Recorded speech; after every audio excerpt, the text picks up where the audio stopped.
going to be doing some general maintenance today on it's a 98 Chevy. We've got some ignition problems. I started messing around with it thinking that it was old school and thought I could just adjust the timing, right? Well, you can't.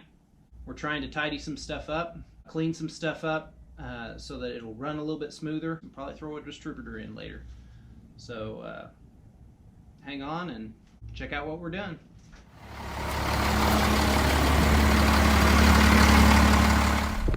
Or take the cap off and see where the rotor is pointed.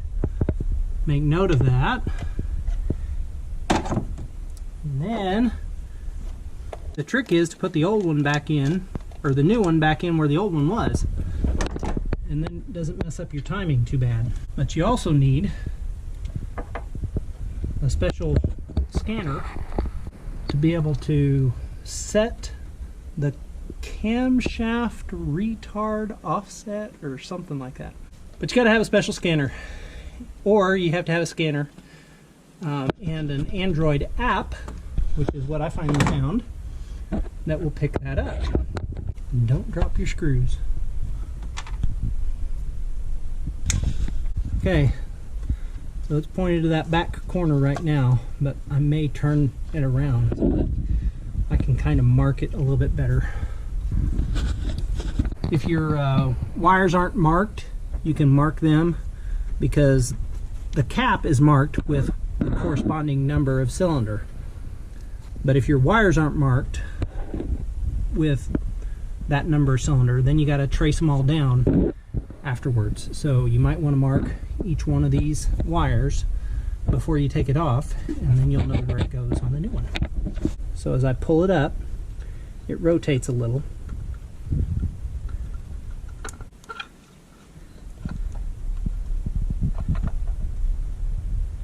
So what I want to do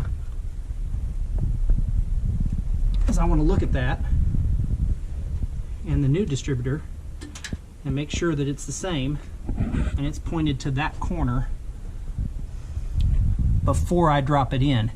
And as I drop it in, I'll look at that distributor when I put that distributor in, and it'll rotate to straight at that point on the motor.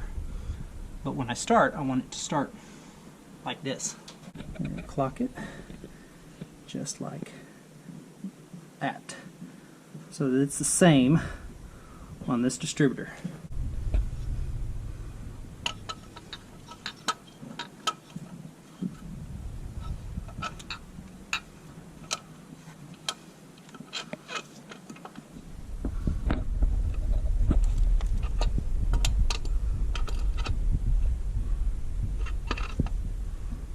Okay.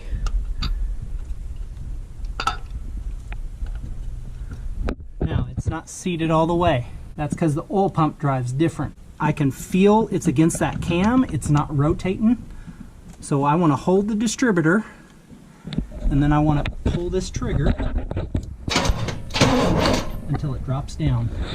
And once it drops down, that's fine, and it's rotated, but that's okay because it's still in time with the motor. So now I can put the cap back on, and I can set my timing with that scan tool.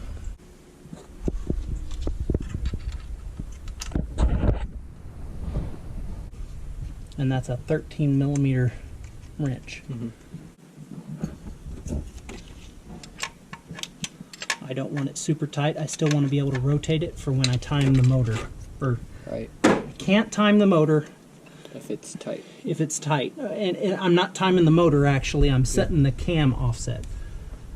So that's what jacked me up before. I thought I could time the motor like an old school Chevrolet, but because it's computer controlled, I'm just setting the cam offset. What in the world? It won't let me rotate it. I'm gonna have to use that old hold down because this is keyed. I'm gonna have to use the original hold down.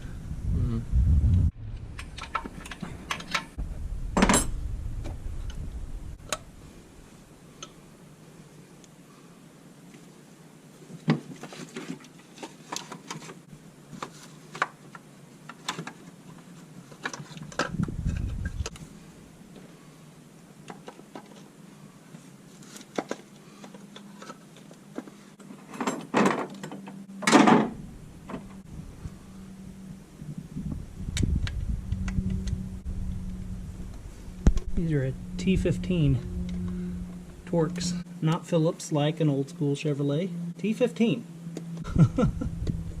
Why? Oh, I was almost there. Especially don't want to drop it down the throttle body.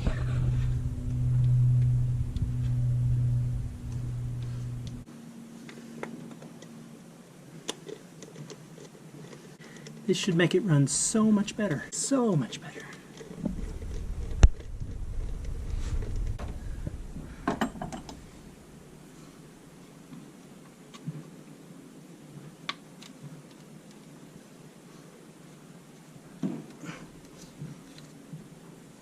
Get your scanner, plug your scanner in after you've done all that. You've got the distributor all put back together. Don't forget to take and put the starter relay back in over there. And then also don't forget that you need to hook back up the ignition coil, because it won't run at all if you don't have power from the coil. Ask me how I know. There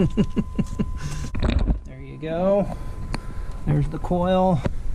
We're going to go ahead and do it with the air cleaner off so that we can adjust that. We've got a app called Car Gauge Pro. It's like a $9 app. Has to be done on an Android. So you can do it with any cheap OBD2 scanner. Okay, this is what the Car Gauge Pro app looks like. First you got to connect it to Bluetooth. OBD2, connecting, please wait. Device connection okay. All right, go ahead and start the truck.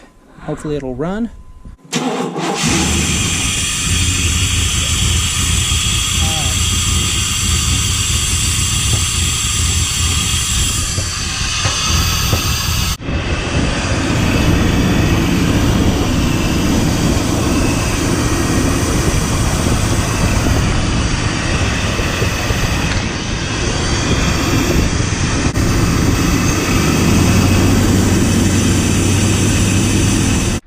Alright, so it froze it at this screen, so you can kind of see what you're wanting is to get these CMP retard, that's for the camshaft retard, at as close to 0 as you can. The computer doesn't check it or activate until it reaches over 1,000 RPM, so you got to have a tachometer on your gauge set too.